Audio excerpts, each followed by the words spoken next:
किच्छो मनुस पटिलाबो किच्छं मचण जीवितं किच्छं सदं सवनं किच्छो बुदानं पादो.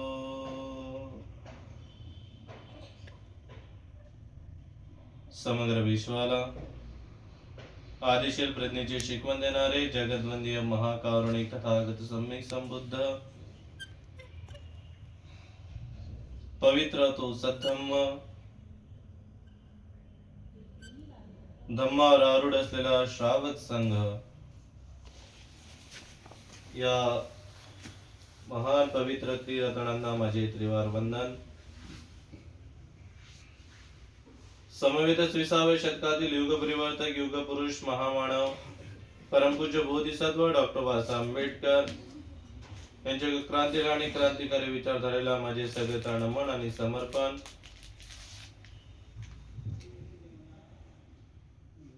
गुरुजनांच्या पदकमलावर त्रिवार नमन करून श्रद्धायुक्त श्रद्धा संपन्न परिवार तथा उपासक उपासिका आपण सर्वांच्या मांगल्याकरता हिताकरता आईवन्न बल आणि सुखाच्या वृद्धिकरता करिता अनंत अशी मंगल कामना मंगल मैत्री मी बुद्धपुत्र म्हणून उत्पन्न करतोय. आज मोठ्या प्रमाणात श्रद्धायुक्त भाव आपल्या चित्तामध्ये तैवत ठेवत ब्राह्मणी परिवारांनी 2500 वर्षापूर्वी देव आणि मनुष्याच्या कल्याणाकरिता भगवान बुद्धांनी उद्घोषलेली ही अमृतुल्य वाणी जो मनुष्य आपल्या अंतरंगामध्ये उतरवेल तो प्रत्येक मानवाला आरोग्य परमलाभ संतुष्ट परमधन विश्वासा परमित्र समवेताचं निर्वाणासारखं परमशाश्वतीचं सुख प्राप्त होते.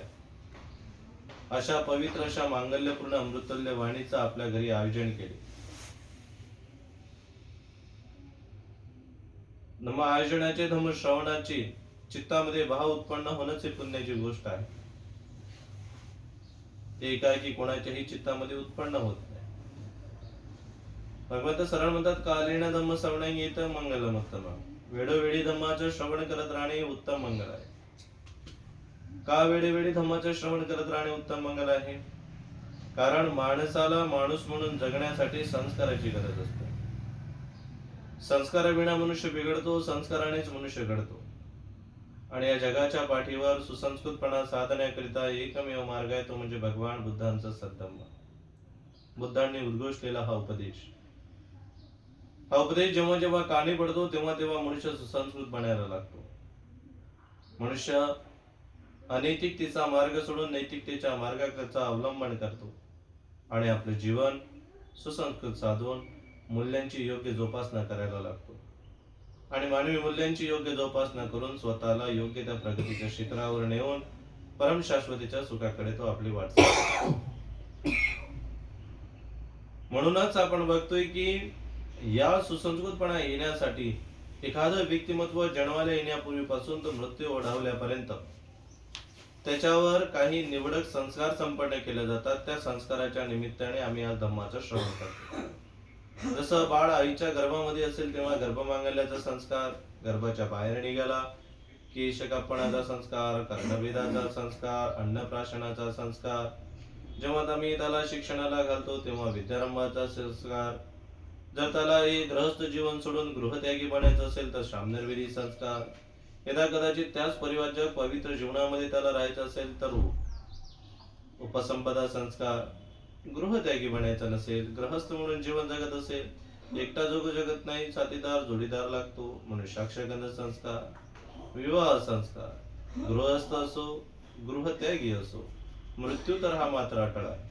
म्हणून अंतिम संस्कार आणि सरतेशेवटी पुण्यानुमोदन हे संपूर्ण संस्कार आहे. ते संपूर्ण संस्कार त्या त्या व्यक्तिमत्वाच्या जीवनामध्ये नवीन अध्याय जेव्हा त्याच्या जीवनात चालू होतो त्या नवीन अध्यायामध्ये त्याने कशा प्रकारचं जीवन जगावं या अनुरूप हा संस्कार संपन्न केले जातात. त्यातील 2 असे संस्कार आहे की ते व्यक्तीच्या निमित्ताने केले जातात पण तो व्यक्ती हयातीत नसतो. एक गर्भमांगल्य आणि एक पुण्यानुमोदन. कारण दोन्ही वेळेस तो नाही आहे. एक इहलोकी येणार आहे, ते एक इहलोक सोडून गेलेलं आहे. मग आज आम्ही जो संस्कार संपन्न करतोय, तर आमच्यामधून निघून गेलेल्या कालकथित ब्राह्मणी आईंच्या पुण्यानुमोदनाच्या संस्काराच्या अनुषंगाने आम्ही ते जोडलेले आहोत. पुण्यानुमोदनाचा संस्कार आम्ही जर समजून घ्यायचं झालं तर हा खूप गंभीर पूर्ण संस्कार आहे. अत्यंत गंभीरता आहे या संस्काराची. हा काही सर्वसामान्य संस्कारामध्ये आम्ही गिनल्या जाऊ शकत नाही. भगवंतांच्या समकालीन चालत असलेला हा पवित्र संस्कार, आणि या संस्काराला आम्ही सर्वसामान्यता असं समजून घेत असू, तर ही मोठी शोकांतिका आलेली. आज आमच्या मधला प्रियजन कोणी निघून गेलेला असेल, जो आमच्यासाठी सर्वस्व होता, अशा प्रियजनाच्या प्रती आम्ही जो दुःखाचा शोकाचा भाव उत्पन्न करतो, त्याच दरम्यान आम्ही त्या व्यक्तीच्या प्रती पुण्य संकलन करून त्याच्या प्रती अनुमोदित करण्याचा सुद्धा संस्कार संपन्न करत असतोय. त्याला पुण्यानुमोदन आम्ही म्हणतो. पण आज हा पुण्यानुमोदनाचा संस्कार समाजामध्ये जेव्हा आम्ही विचरण करायला लागतो, जेव्हा बघायला लागतो, तेव्हा आमच्या असं लक्षात येते की हा संस्काराचं गांभीर्य अत्यंत क्षीण झालेला आहे. हा संस्कार केवळ करावा लागतो म्हणून केला जातो. समाज काय म्हणेल, परिवारातील काय म्हणेल, नातलग काय म्हणेल, शेजारी काय म्हणेल, त्यामुळे कोण काय म्हणेल या हेतूला धरून कोणी या संस्काराला करतात, आणि कोणी तर केवळ बस करावं लागतं म्हणून तो संस्कार करतात. मात्र योग्य चेतनानुरूप त्या संस्काराला कोणीही यथार्थतेने करत नाही, आणि ते त्याप्रमाणे संस्काराला संपन्न करत नसल्यामुळे त्यापासून होऊ घातलेले आमचे जे पुण्य आहे ते ना आमच्या पदरी ना मृतकाच्या पदरी पडतात. सन 1956 पूर्वीचा जर आम्ही कालखंड बघितला तर आमच्या मधला प्रियजन, म्हणजे ज्या वेळेला आम्ही धर्मांतर केलेलं नाही, तो प्रसंगाच्या पूर्वी जर आम्ही बघितलं तर आमच्या मधला प्रियजन जर निघून गेला तर आम्ही बघतो की त्याच्या प्रियजनाच्या प्रती आम्ही श्राद्ध पक्ष अथवा पिंडदान स्वरूप करायचो. मृतकाच्या प्रती कुठेतरी घास बनवणे, तो कुठेतरी ठेवून देणे, कोणीतरी कावडा खाईल. आजही मोठ्या प्रमाणात तुम्ही पश्चिम महाराष्ट्र किंवा पश्चिम महाराष्ट्राच्या अंगाला जर गेले तर आजही मोठ्या प्रमाणात तुम्हाला ही चित्र पाहायला मिळतात. आणि ही मोठी शोकांतिकेची गोष्ट आहे की आम्ही काय करायला लागलो. नेमकं आम्ही या संस्काराला समजून घेतलेलं नाही. त्यामुळे पवित्र असा हा सद्धम्म जो आमच्या प्रियजनांच्या पासून चालत आलेला आहे, राजा बिंबिसारांनी सर्वप्रथम या संस्काराला संपन्न केलेलं होतं. आपल्यामधून नेऊन गेलेल्या प्रियजनांच्या प्रती पुण्य संकलन करून ते पुण्यदाने वितरित केलेले होते. त्यामुळे आपण आपल्या जीवनामध्ये पुण्य संकलन करत राहणे, कुशलता संपन्न करत राहणे खूप अत्यावश्यक आहे. पण आज आपण बघतो की हा संस्कार आम्ही संपन्न करतो, प्रियजनांच्या प्रती आम्ही पुण्य संकलनही करतो आणि ते त्याला वितरितही करतो. पण ते वितरित करताना आमच्या चित्तामध्ये ती चेतना नसते की निश्चितच त्याच्या जीवनाचं कल्याण व्हावं किंवा त्याच्या प्रतिसंधीला सुगती लाभावी. त्याचं कारण असं आहे की आजच्या भारतामधली असलेली ही वस्तुस्थिती, या सर्व गोष्टीसाठी आम्हाला तत्कालीन भारताचा विचार करावा लागेल. या सध्या वस्तुस्थिती असलेल्या भारतामध्ये आम्हाला हे चित्रण दिसायला मिळते की आज मुलं आई वडिलांच्या प्रती असलेले जे त्याचे कर्तव्य आहे, मात्र ते कर्तव्य तो परिपूर्णता पार करताना आम्हाला दिसत नाही. आज आपण डॉक्टर बाबासाहेब आंबेडकरांच्या रूपाची सुद्धा प्रतिष्ठापना इथे केली. रूपाची प्रतिष्ठापना करताना आपण अनेक प्रसंग बाबासाहेबांचे आहेत, जे आपण सांगता इथे पूर्ण दिवस संपवून जाईल. पण त्यातील एक आज ज्या अनुषंगाने आम्ही आहोत त्या अनुषंगाने एक दिवस आम्ही समजून घेऊ, एक प्रसंग त्यांच्या जीवनातला समजून घेऊया.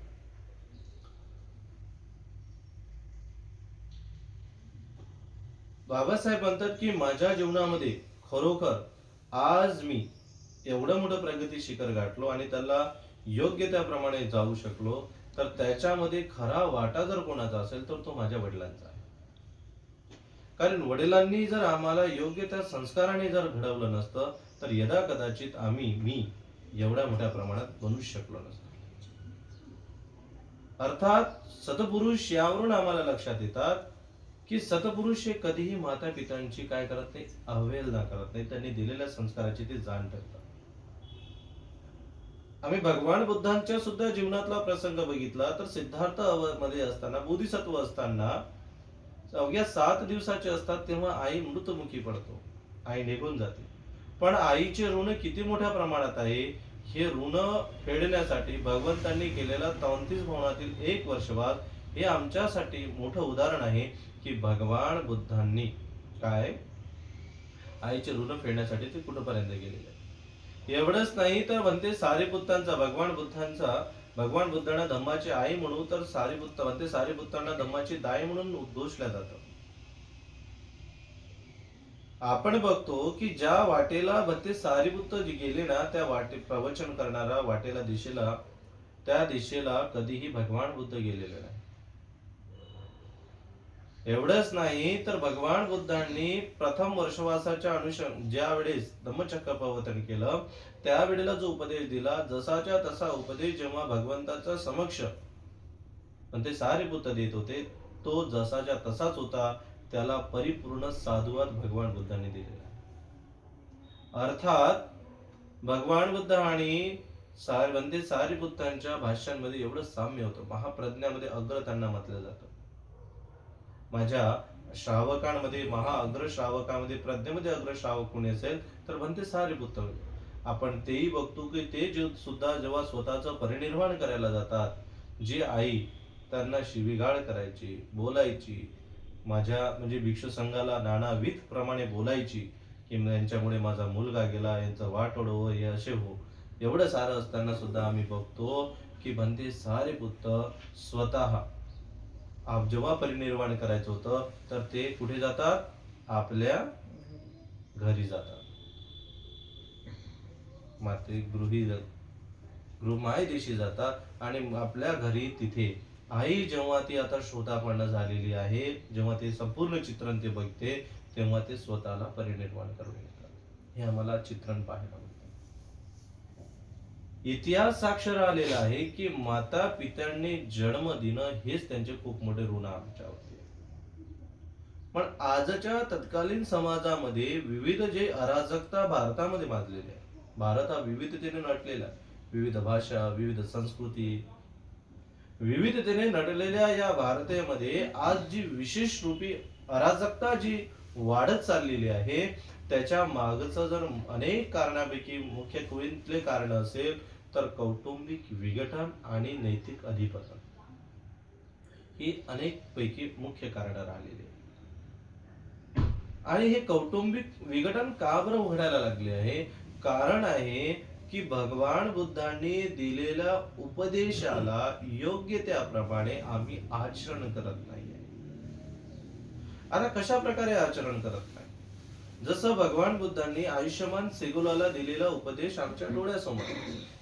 आयुष्यमान सेगुलाला भगवान दिलेला उपदेश, त्यामध्ये भगवंत म्हणतात की तुम्ही 6 दिशांचे पूजन करताय, ती योग्य 6 दिशा कुठल्या आहेत? तर भगवंत म्हणतात की तुम्ही सर्व 6 दिशांचे पूजन सांगताना भगवंत पूर्व दिशेची पूजा कोणाची करायला लावतात तर ते माता पित्यांची. आता माता पित्यांची पूजा करायला लावल्या म्हणजे त्यांना हार टाका, पुष्प व्हा, त्यांना मेणबत्ती लावा, अगरबत्तीने ओवाळा, असं काही आहे का? नाही. माता पित्यांचं पूजन म्हणजे काय? पूजन आम्हाला पूजा हा शब्द काणी आला की ओवाळणं आलं, मेणबत्ती अगरबत्ती लावणं आलं, नाही का? ती थिंग्स येते. पण पूजा करणे म्हणजे नेमकं काय? शब्दशः न पकडता बघा, दिशामध्ये विशेष रूपाचं महत्व असतं. दिशा भटकली, माणूस भटकला. त्यामुळे मनुष्याला योग्य मार्ग असणे अत्यावश्यक आहे.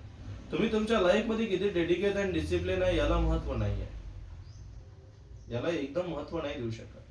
कारण आम्ही भगवान बुद्धांचा प्रसंग आमच्या जीवनामध्ये आहे की भगवान बुद्ध त्यांच्या सलग 6 वर्षामध्ये एवढे डेडिकेटेड डिसिप्लिन होते त्यांच्या वैराग्याला धरून, तरी सुद्धा ते ज्ञान प्राप्ती त्यांना झालेली नाही. मॅटर नाही करत तुम्ही किती डेडिकेट आणि डिसिप्लिन, किती डेडिकेट आणि डिसिप्लिन होते याला जर समजून घ्यायचं झालं ना, तर अनेक जण काय म्हणतात की पोट हात लावलं की पाठ लागायची, पाठ हात लावलं की पोट लागायचं. हे झालं भौतिक कारण. आम्ही लोक कसे आहोत, लोकधर्मामधले आहोत, लौकिक जीवन जगणारे आहोत. आम्हाला लोकधर्माचं उदाहरण नसेल तर आम्हाला काय वाटते की ते गोष्ट चुकीची आहे. लोकधर्माचे उदाहरण नसेल तर आम्हाला लोकधर्माच्या पलीकडे जर उदाहरण मिळाले, आम्ही तेवढं डोकंच लावत नाही. आम्हाला वाटते हा ते अंधश्रद्धा आहे, हे आहे ते आहे, आम्ही त्याला फेटाळून देतो. म्हणून लोकधर्माचं उदाहरण समजण्यासाठी पोटाला हात लावलं की पाठ लागायचे, पाठीला हात लावलं की पोट लागायचे, हे उदाहरण पाहायला मिळते. पण त्याच्याही पेक्षा अधिक गांभीर्यपूर्ण जर आम्ही समजून घ्यायला झालो तर महापुरुषांना 32 लक्षणं असतात, हे आपल्या प्रत्येकाला ठाऊक आहे. त्या 32 लक्षणापैकी एक लक्षण आहे की त्यांच्या शरीरावर एक लेअर असते की धुळीचा कण सुद्धा माकू नये. त्यासाठी एक बारीक लेअर असते की त्यांची स्वर्णक्रांती राहावी. एक लेअर असते, जसं भगवान बुद्धांचं शरीर होतं समजू त्याला. तर त्या शरीरावर एक लेअर असेल की जर ते धुळीतून जाईल तर धुळीचा कण सुद्धा शरीराला स्पर्श होऊ नये, म्हणजे तो तिथूनच तिथेच घसरून जाईल. विचार करा, या प्रकारची लेअर असताना आम्हाला भगवान बुद्धांनी त्याच्या धम्मामध्ये डॉक्टर बाबासाहेब आंबेडकर लिहितात की जेव्हा तो चालायचा तर त्याच्या शरीराचे मातीचे खिपलं पडायचे. विचार करा की धुळीचा कण माखला नाही पाहिजे या प्रकारची लेअर त्याच्या बॉडीला आहे, आणि तेवढं असताना सुद्धा त्याच्या शरीराचे मातीचे खिपलं पडायचे. म्हणजे तो त्याच्या वैराग्याला किती डेडिकेट अँड डिसिप्लिन असेल हे आम्हाला त्यावरून माहिती पडते की त्याने त्याच्या त्या लक्षणाला सुद्धा चॅलेंज केलं. पण मार्ग चुकीचा होता, ज्ञान प्राप्ती झाली नाही. उर्वेला सोडलं, गयेला गेला, आणि गयेला गेल्यानंतर पुन्हा तिथे डेडिकेट अँड डिसिप्लिन पुन्हा झाला. मी इथं हाडमाळ रक्त संपलं तरी चालेल, पण आता मी समाधीतून उठणार नाही. पण आता जो डेडिकेट डिसिप्लिन होता तो आता राईट वे नव्हता, योग्य मार्गाने होता, योग्य दिशेने होता. म्हणून आम्ही काय बघतो की तो अवघ्या 4 आठवड्यामध्ये बोधिसत्व बुद्ध झाला. सो तुम्ही तुमच्या लाईफ मध्ये किती डेडिकेट डिसिप्लिन आहे तुमच्या ध्येयाला धरून, त्याही पेक्षा अधिक महत्वपूर्ण आहे की तुमचा मार्ग योग्य आहे की नाही, हे तितकंच महत्वपूर्ण आहे. म्हणून आम्ही आमच्या लाईफ मध्ये योग्य मार्गानुरूप चालणे खूप महत्वाचे आहे. मार्ग भटकला, दिशा चुकली की मनुष्य भटकला. म्हणून आज या कौटुंबिक विघटनामध्ये आम्ही विविध दिशांचे बघताना आमची जी पूर्व दिशा आहे ही आमच्यासाठी अत्यंत महत्वपूर्ण दिशा असते, आणि या दिशेला आम्ही भटकल्यामुळे आम्ही आमच्या जीवनातलं काय होतोय, सर्वात प्रथम अधिक अमंगल साधायला लागलो. कशा प्रकारे अमंगल साधायला लागलो? पूर्व दिशेच्या अनुषंगाने भगवंत म्हणतात की माता पितेची पूजा करावी. आता माता पित्यांची पूजा म्हणजे काय, तर सर्वप्रथम त्यांच्या बरोबर भरण पोषणाची कृतज्ञता व्यक्त करत राहिलं पाहिजे. आम्ही आमच्या जीवनामध्ये लाईफ मध्ये काय करतो की आमच्या आई वडिलांनी आम्हाला जन्म दिला, अजून काय दिलं, आम्हाला हे दिलं काय, आम्हाला ते दिलं काय, आमच्यासाठी असं केलं काय, आमच्यासाठी तसं केलं काय. अरे माता पिताने जन्म दिला हेच आमच्यासाठी खूप मोठी गोष्ट आहे, आणि आम्ही त्या अनुरूप कधी बघतच नाही. आम्हाला वाटते आमच्या माता पिताने आमच्यासाठी काय केलं. सर्वप्रथम तर त्यांच्या संपूर्ण आयुष्यभर ते संपूर्ण गोष्टीची त्यांनी किच्छो मनुष्यपटे लाभो, मी प्रवचनाची गाथा सुरुवात करताना गाथा म्हटली, किच्छो मनुष्यपटे लाभो, अर्थात मनुष्याचा जन्म मिळणं फार दुर्लभ आहे. कल्पोकल्पाचे पुण्यकर्म संग्रहित होतात तेव्हा हा मनुष्याचा जन्म लाभतो. हा लाभलेला हा जन्म माता पिता असेल तर तुम्हाला येईल. जरी आम्ही आध्यात्मिक अंगाने जरी बघू तर बायोलॉजिकली पॉसिबल आहे का, तुम्ही येऊ शकता का? बायोलॉजिकली तुम्हाला काय लागेल, माता पिता लागेल. मग माता पिता जर तुम्हाला लागत आहे म्हणजेच त्यांचे ऋण किती मोठे. भगवान बुद्ध सरळ म्हणतात, माता पित्यांचे जन्म दिलेल्या माता पिता, केवळ जन्म जरी दिला असेल त्या माता पित्यांचे एवढे ऋण आहे की तुम्ही 100 आयुष्य मरेपर्यंत त्यांना खांद्यावर घेऊन तुम्ही पाय खाली न टेकवता घुमवत राहिले, किंवा स्वतःच्या शरीराच्या कातडी काढल्या आणि त्याची पादत्राणे म्हणून त्यांना जरी घालायला दिली, तरी सुद्धा तुम्ही त्या माता पित्यांचे ऋण फेडू शकत नाही. माता पित्यांचे ऋण केव्हा फेडू शकता, तेव्हाच फेडू शकतो जेव्हा त्यांना आम्ही आध्यात्मिक अंगाकडे वळवू. जोपर्यंत आम्ही आध्यात्मिक अंगाकडे वळवणार नाही, जीवन मुक्तीकडे त्यांना मिळणार नाही, जोपर्यंत आध्यात्मिक अंगाने म्हणजे धम्म प्रवाहामध्ये त्यांना आणणार नाही, तोपर्यंत माता पित्यांचे ऋण फेडू शकत नाही. पण ते सारेपुत्त आणि भगवान बुद्धाचं उदाहरण हे आमच्यासाठी साक्षात उदाहरण आहे. हे उदाहरण आहे आमच्यासाठी. माता पिता भिक्षू संघाला शिवागाळ करत होती, नानाविध प्रमाणे बोलत होते, पण मातेचे ऋण फेडण्यासाठी आम्ही काय बघतो की ते स्वतः घरी गेले. आणि माता जेव्हा श्रोतापती अवस्थेला प्राप्त झाली आहे का नाही, श्रोतापन्न अवस्थेला प्राप्त झाली, त्यांना माहित होतं आता ही धम्मप्रवाहामध्ये आल्या, इथून आता हिची अधोगती नाही. त्यांनी आपला परिनिर्वाण केलेला आहे. हा प्रसंग आमच्या डोळ्यासमोर साहित्य जेव्हा वाचू तेव्हा आम्हाला कळायला लागेल की किती किती मोठे ऋण आहे. ते तर जीवनमुक्त झाले होते, अरज झालेले होते, आम्ही तर काहीच नाही. आम्ही तर प्रवाहातील नाही जात, आम्ही साधं पंचशीलीचंही पार नाही. म्हणून आम्ही सर्वसामान्य ग्रहस्थांनी कशा प्रकारचं जीवन जगलं, तर माता पित्यांच्या कृतज्ञतेची आम्ही भरण पोषणाच्या प्रती सदैव कृतज्ञता व्यक्त करतो. जोपर्यंत ते जिवंत आहे तोपर्यंत आम्ही त्यांची भरण पोषण केलं राहिलं पाहिजे. आज असं झालेलं आहे की आज आम्ही कुठल्याच प्रकारे त्यांच्याकडे लक्ष देत नाही, कोणत्या संघाने त्यांच्याकडे बघत सुद्धा नाही. अनेक तर असा प्रसंग राहतो की माता पिता हे शेवटच्या घटकापर्यंत असते, पण कोणी येऊन सुद्धा बघत नाही. रिसेंटली आम्ही पालँड बुद्धिझमला आहे युनिव्हर्सिटीला, आमची मॅडम आहे, त्यांनी आम्हाला एक त्यांच्या जीवनातील एक प्रसंग सांगितला, रिसेंटली घडलेला. त्यांनी प्रसंग सांगताना ते बोलतात की तिचा त्यांनी मुलं शिकवले, घडवले, आणि घडवल्यानंतर दोन्हीही मुलं आउट ऑफ इंडिया आणि ते पण क्लास 1 अधिकारी होती. समजत मुलगा शेवट जशी बाहेर गेले तिकडूनच तिकडे सेटल झाले आणि कधी इकडे आलेच नाही. मायला बघितलंय, तब्येतीकडे आलेही लक्ष दिलं गेलं. आणि जेव्हा ते शेवटच्या क्षणाला आले होते, म्हणजे जेव्हा खूप आजारी आहे तरी या, तर तिची एक हलकी अपेक्षा होती की मुलाने येताना काहीतरी आमच्यासाठी घेऊन यावं. आईने विचारलं मुलाला, तू माझ्यासाठी, मुलगा आला, डायरेक्ट आला, आईला भेटायला गेला आणि आईने विचारलं बाळा तू माझ्यासाठी काही आणलं का. हालाकी तिला काही खायला जमत नव्हतं, काही नव्हतं, एक ज्यूस म्हणून ती पित होती.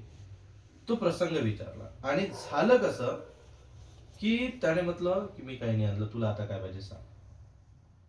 ते माय त्याला काहीच बोलली नाही म्हणते. ती सरळ आपल्या रूम मध्ये गेली, झोपून राहिली. जसा तो निघून गेला, तिच्यासोबत जी बाई राहत होती तिला म्हटलं मी जर मेली तर याला कॉल नको करू.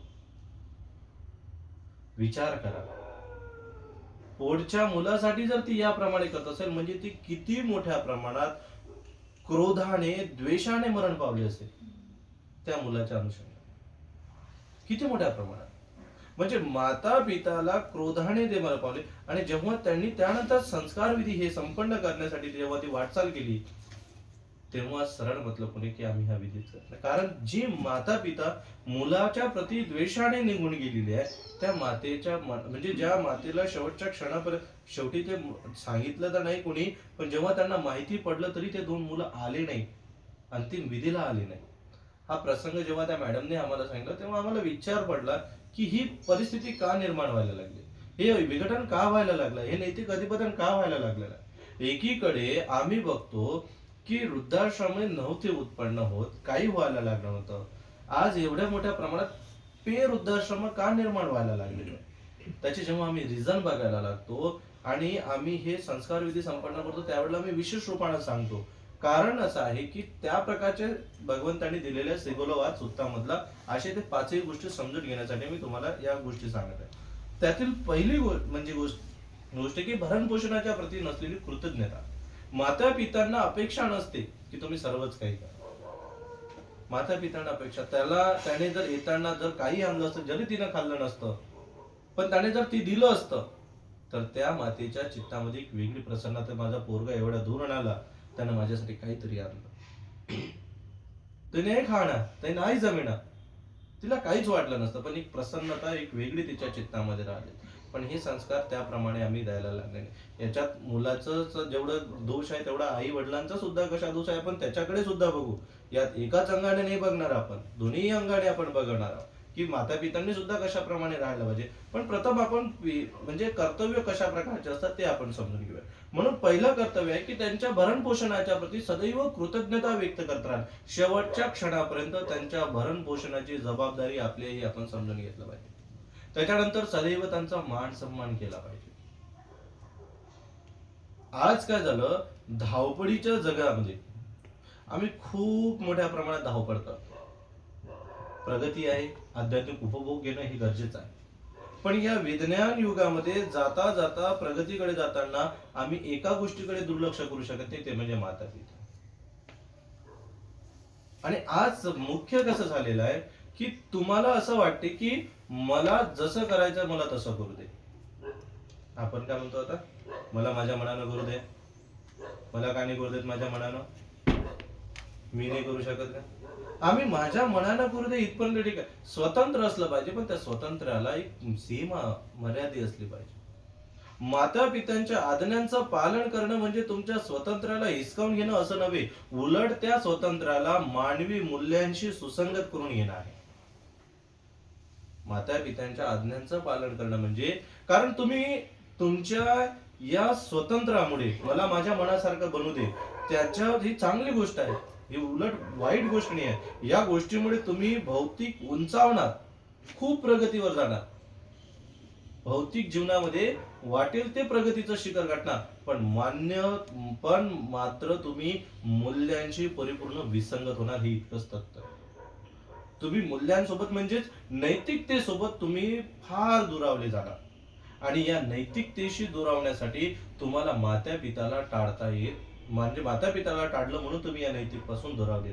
माता पितांशी संलग्न राहिले म्हणजे तुमचं स्वातंत्र्य इथे माता पिता हिसकावत नाही, तर तुमच्या स्वातंत्र्याला नैतिक मूल्यांशी ते सुसंगता देत राहतात. म्हणून माता पित्यांच्या आज्ञा करणे, त्यांची सेवा करत राहणे, त्यांच्या आज्ञेचं पालन करणे, त्यांचा मान सन्मान करणे हे आमचं तेवढंच कर्तव्य आहे. आणि त्याच्यानंतर शेवटचा, आमच्यामधून जर मग ते माता पिता निघून गेले असेल तर त्यांच्या प्रति पुण्य संकलन करून ते त्यांना काय करणे, वितरित करणे, जे आता आज आम्ही करतोय. हे 5 गोष्टी माता पित्यांच्या प्रति प्रत्येक अपत्याने केली पाहिजे. ही जर त्यांनी केली नाही ना, तर तुम्ही तुमच्या जीवनामध्ये माता पित्यांचे हे जे शेवटचं आहे ना, मी सांगितलं तुम्हाला 5, वरचे जर 4 केले नाही तुम्ही, हे शेवटचं 5च करू शकत नाही, कारण तुमच्या चित्तामध्येच ती भाव नाही. जिवंत असतानाच माता पित्यांच्या प्रति तुमच्यामध्ये त्यांचं जीवन जगावं, आनंदाने राहावं हेच माहित नाही. माता पिता उपठाण विसरता कामा नये आम्हाला. भगवंत सरळ म्हणतात, 38 प्रकारचे देव आणि मनुष्यांच्या कल्याणासाठी मंगल सांगतात, त्यामध्ये एक मंगल आहे माता पिता उपठाण, आई वडिलांची सेवा करा. हे उत्तम मंगल आहे, इतंग मंगलम उत्तम, हे उत्तम मंगल आहे भगवंत म्हणतात. आणि नेमकं आम्ही तेच करत नाही आमच्या जीवनामध्ये, संपूर्ण आयुष्यामध्ये. एवढंच सोडा, तुम्ही जर बघितलं ना, तुम्ही जर भिक्षू संघाचा जर विचार केला, आता मला सांगा, भिक्षू संघासाठी वर्षवास किती महत्वपूर्ण असतो?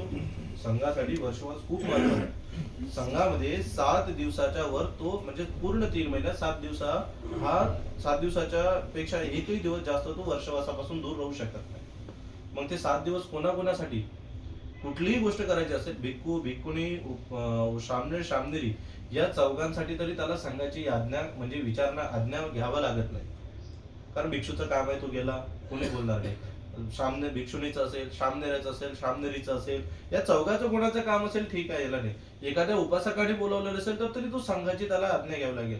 पण आपण बघतो की एका भिक्षूला सुद्धा पूर्ण त्याच्या या वर्षवासामध्ये तो 7 दिवसाच्या सेवेसाठी, माता पित्यांच्या सेवेसाठी त्याला संघाची अनुमती घ्यावी लागत नाही. म्हणजे विचार करा, माता पित्यांचं सुद्धा भिक्षूंच्या जीवनात कुठलं स्थान दिलं, किती मोठ्या प्रमाणात एक स्थान ठेवलेलं आहे.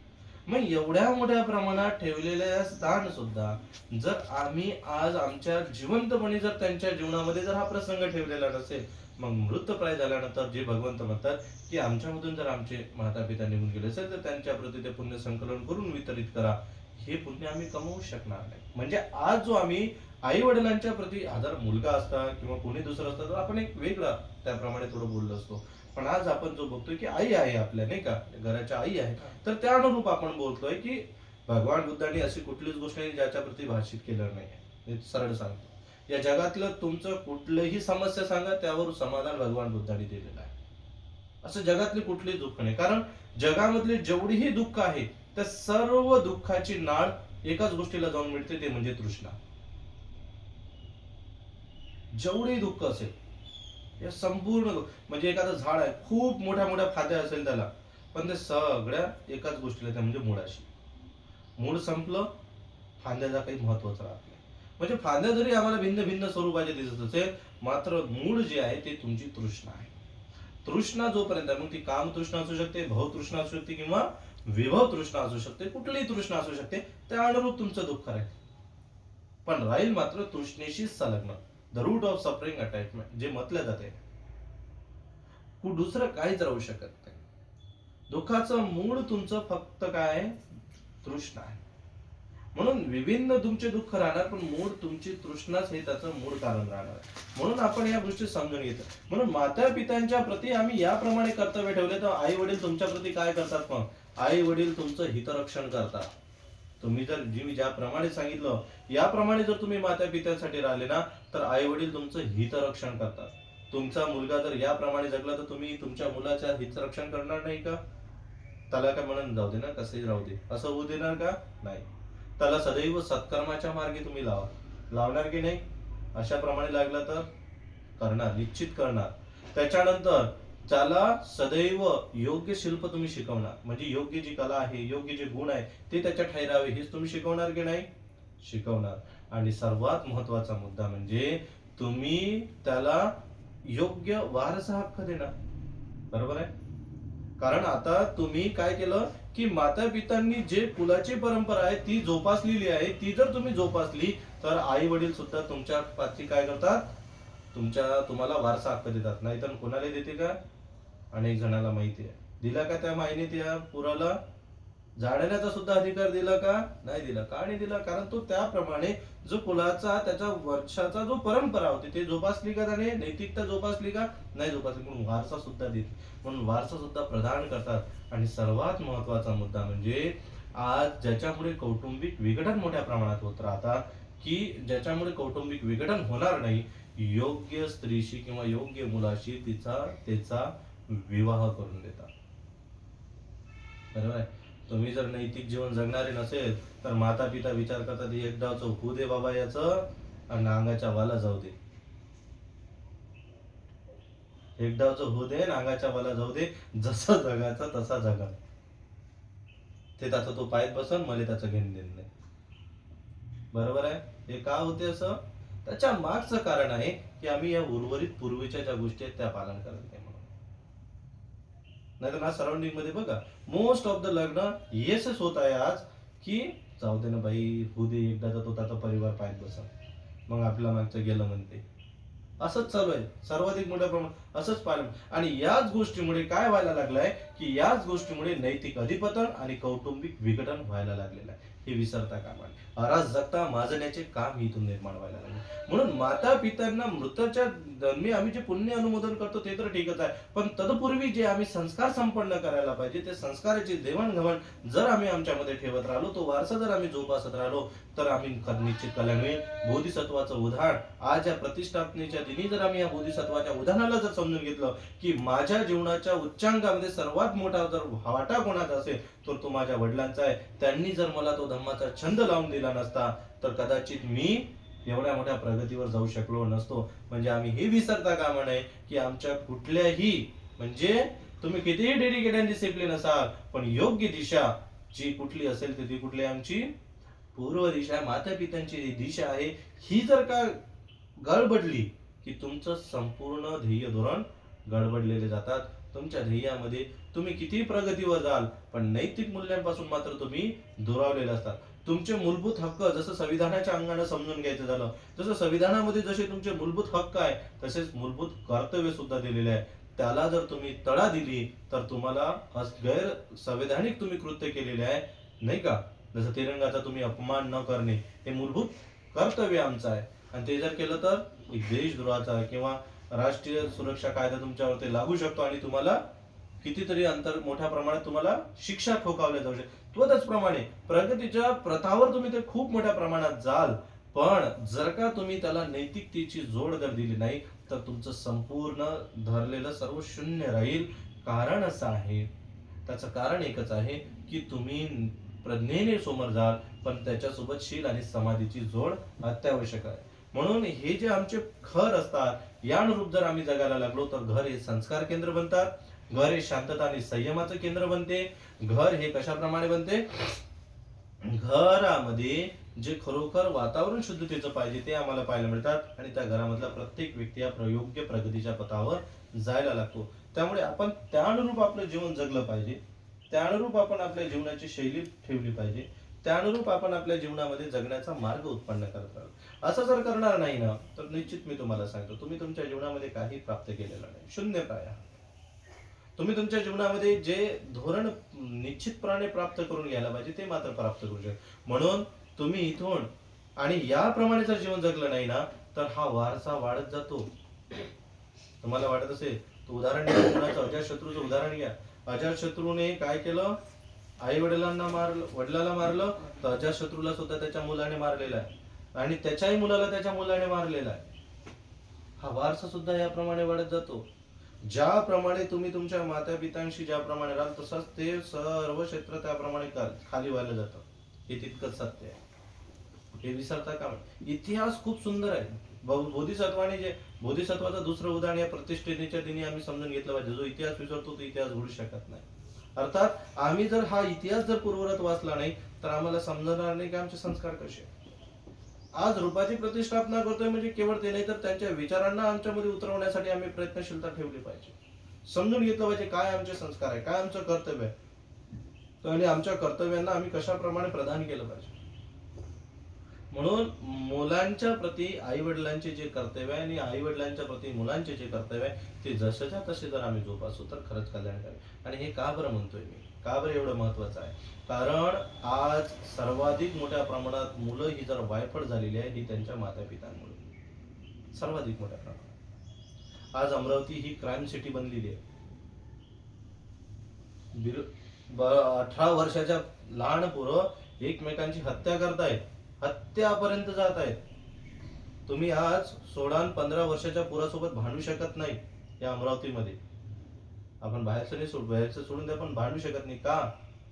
कारण एखाद्या मोठ्या माणसासोबत भांडून घेऊ शकता तुम्ही, एखाद्या 20-25 वर्षाच्या मुलासोबत भांडू शकता तुम्ही, पण आज जर 18 वर्षाच्या खाली मुलगा असेल तर त्याच्यासोबत कोणी भांडू शकत नाही. कारण उद्या कधी तो तुमची हत्या करेल इथं सांगता नाही. एवढ्या मोठ्या प्रमाणात ही परिस्थिती का निर्माण होत चालली आहे? त्याचं कारण आहे की माता पितांनी त्याप्रमाणे गुणसंपन्नता न राहणे. कारण पती पत्नी हे नैतिक जीवन जगणारी असेल तर ती देवता तुल्य जोडी आहे आणि त्या देवता तुल्य जोडीच्या उदरी सत्पुरुष जन्माला येतात. तिथं ते वातावरण कुशलतेचं राहतं, घर संस्कार केंद्र बनत जातं. पती पत्नी ही जर नैतिक जीवन जगले तर घर संस्कार केंद्र बनतं आणि घर म्हणजे केवळ निवास नसून ते संस्कार केंद्र बनतं आणि संस्कार केंद्र बनल्यामुळे मुलं योग्य त्याप्रमाणे घडायला लागतात, नैतिकता वाढायला लागतं, सदाचरण वाढायला. म्हणून आपण आपलं कर्तव्य जोपासलं पाहिजे, आपण आपल्या कर्तव्याची जाण ठेवली पाहिजे, आपण आपल्या कर्तव्यांच्या प्रती एकाग्रता राहिली पाहिजे. आज आपण बघतो की आजची जी आतापर्यंतची जी पिढी होती ती खूप संघर्ष करत होती नैतिकतेचा. त्यामुळे आज आपण सुखमय जीवन जगतोय. पण आज आमच्या आमची जी वडिलांची टोळी असेल ना, तिथून ना नैतिकता पुरी ढासळलेली आहे. आणि त्यामुळे आम्ही बघतो की आजची मुलं म्हणजे माझ्या टोळीपासून जेवढी म्हणजे माझ्या जे काही बॅच असतात तिथून जे काही सर्व मुलं आहेत ना, ते पूर्ण अनैतिकतेच्या मार्गावर आहेत. त्याचं कारण असं आहे, इहिरीतच नाही तर पोहऱ्यात कुठून येईल, ही परिस्थिती आज निर्माण झालेली आहे. नैतिकता पूर्ण झालेली आहे. अशिक्षित लोकांनी जे होते आणि का पंजोबा आजोबा आमचे, ते अशिक्षित होते पण त्यांनी धम्म समजून घेतलेला होता आणि त्यांनी सर्व धम्म रस्त्यावर काढून फेकला होता. पण आज लोक जे आमच्या वडिलांची जी टोळी असेल त्या समान जी टोळ आहे ती शिकली, सवरली, मोठ्या हुद्द्यावर गेली, पण यांनी जो अधम्म काढून टाकलेला होता तो अधम्म यांनी आज घरात पुन्हा आणला आणि धम्म धाब्यावर नेऊन ठेवला. त्यामुळे आज ती परिस्थिती रूट आम्हाला परिवारामध्ये पाहायला मिळत आहे. या धम्माला आम्ही आमच्यापासून दुरावलं पाहिजे, धम्म प्रवाहामध्ये आम्ही ठेवलं पाहिजे, म्हणजे लेकरं घडेल, लेकरं आज सुरळीत चालेल. आजही वेळ गेलेला नाही. आज ही जी टोळ आहे या पिढीला जर तुम्ही घडवलं नाही तर निश्चित मात्र मग नंतर येणाऱ्या जेवढे पिढ्या राहील ते लाचार राहतील, गुलाम बनतील आणि तुमचं बघा. ज्या ठिकाणी मी जे तुम्हाला आचारसंहिता, ग्रहस्थांची जी आचारसंहिता असेल, पहिला जो गुण आहे माता पित्यांच्या दिशेचा, तो जर तुम्ही पडायला लागाल तर त्या सराउंडिंग मध्ये कधीही वृद्धाश्रम निर्माण होणार नाही. आज अमरावतीमध्ये एक दोन वृद्धाश्रम म्हणजे जेन्युइन होते, पण आज अमरावतीमध्ये असे वृद्धाश्रम आहेत की जिथे काय होत आहे, अमरावती ना किती मोठ्या प्रमाणात परिस्थिती बघून घ्या तुम्ही. आज असे वृद्धाश्रम आहे की जिथे पैसे भरतात, पे वृद्धाश्रम आहे. ही किती मोठी शोकांतिकेची गोष्ट आहे. म्हणजे जो मोठ्या प्रमाणात काय राहिलेला आहे, मोठ्या प्रमाणात मोठमोठ्या क्लास 1 अधिकारी राहिलेला आहे, त्याचे मुलं सुद्धा मोठमोठ्या हुद्द्यांवर आहेत, पण ते त्याला सांभाळू शकत नाही म्हणून ते वृद्धाश्रमात राहतात. आणि तो मुलांच्या प्रति मग त्या आई वडिलांच्या मनामध्ये द्वेष भावना आहे. अरे तुम्ही तुमच्या मुलांना केवळ आध्यात्मिक अंगानं वाढवलेलंच नाही ना, तुम्ही त्याला फक्त भौतिक जीवनाने वाढवलं, पण त्याच्यासोबत जी नैतिकता त्याच्यामध्ये द्यायला पाहिजे, जसे रामजी आंबेडकरांनी बाबासाहेब आंबेडकरांमध्ये दिली म्हणून बाबासाहेब हे बाबासाहेब झाले, त्याप्रमाणे आम्ही केलं पाहिजे.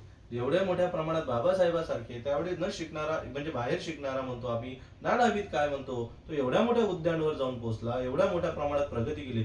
आज तर एवढे मोठे बाबासाहेब झालेले आहे, एवढे मोठे शिकले सवरले, उच्च उच्च क्वालिफाईड झालेले आहे, डॉक्टरेट झालेले आहे, तरी सुद्धा समाजाची ही दशा काय? कारण बाबासाहेब तर झाले पण रामजी कोणी बनायला तयार नाही. आम्ही तो सुद्धा अंग निर्माण आमच्यामध्ये करायला पाहिजे. ह्याप्रमाणे जर करू तर आमचं कल्याण आहे. तर आम्ही या बोधिसत्वांच्या किंवा रूपांच्या ज्या प्रतिष्ठापना करतोय सोबतच त्या कल्याणकारी होईल. म्हणून आज आपण या आईंच्या प्रती जे आम्ही आज पुण्यानुमोदन करतोय, तर हे पुण्यानुमोदन तेव्हाच कल्याणकारी राहील, तेव्हाच मांगल्यपूर्ण राहील, जर आपण याप्रमाणे करत राहिलो. कशाप्रमाणे? जर आपण दिलेले जे काही बुद्ध पूर्वरच जे गुण असतात त्याप्रमाणे. मग आता जर नाही करत असू, आता तर आई निघून गेली किंवा आता त्याप्रमाणे केलं नाही, तर मग आता कसं करायचं? तर मग आता असंच आहे की आम्ही मग या वेळेला दरोडेखोर अंगुलीमालाचं उदाहरण आमच्या डोळ्यासमोर ठेवायचं. दरोडेखोर अंगुलीमालाचं उदाहरण असं आहे की एवढा मोठा हिंस तर करून चुकलेला होता, पण जेव्हा तो धम्मप्रवाहामध्ये आला तर आम्ही काय बघतो की तो धम्मप्रवाहामध्ये आल्यानंतर जेव्हा एक व्याकुळता असलेली गर्भाने खूप मोठ्या व्याधा असलेली स्त्री जेव्हा तो बघतो, तेव्हा तो मी जेव्हापासून या धम्मामध्ये आलो तेव्हापासून जर मी खरोखर कुशल कर्म केलं असेल तर या पुण्याचे मी वितरित करतोय हिच्या प्रती, मी सत्यक्रिया करतोय की या पुण्याने हिचे संपूर्ण व्याधी लयात जाव. तर त्याच्या पुण्याचं बल एवढं होतं म्हणतात की ती व्याधी क्षमवली. तेव्हा तेव्हा अंगुलीमालांच्या प्रती एक ओढ मानल्या जाते. जो मनुष्य त्याच्या अकुशल कर्मावर कुशल कर्माची सातत्यपूर्ण झडप घालतो तो ढगातून मुक्त पौर्णिमेच्या चंद्रमाप्रमाणे या जगामध्ये प्रकाश उठतो. ते उदाहरणं वाटेल वडावून. म्हणून आपण इथे आता संकल्प करायला पाहिजे की आम्ही बोधिसत्वाने दिलेल्या शील, स्वाभिमान आणि विद्या या तिन्ही देवतांना आमच्यामध्ये आणि आमच्या लेकरांमध्ये उतरवण्यासाठी तत्पर राहू, जेणेकरून इथे आम्हाला अनेक बोधिसत्व आणि रामजी इथे घडायला लागेल आणि आम्ही जे पुण्य अनुमोदन करत राहू आमच्या प्रियजनांच्या प्रती, ते मोठ्या प्रसन्नतेने राहील. कारण आईच्या प्रती ही जर प्रसन्नतेनं गेली आणि वडील आपण जर प्रसन्नतेनं राहू तर निश्चित हे पुण्य जे वितरित करतो मात्र ते योग्य त्या दिशेनं जातील, योग्य त्या दिशेनं जे संस्कार विधित केला जातो त्या संस्काराला संपन्न केला जाईल. त्याप्रमाणे आपण करत राहावे हीच मी मंगलाची कामना करतो. सर्वांचे मंगल हो. सर्वांनी केलेल्या पुण्यबलाने आपण सर्वांचा मंगल हो, सर्वांचे कल्याण हो. आणि भगवंताच्या आशीष गाथेला सुरुवात करतो. भवतु सर्वमंगलम्.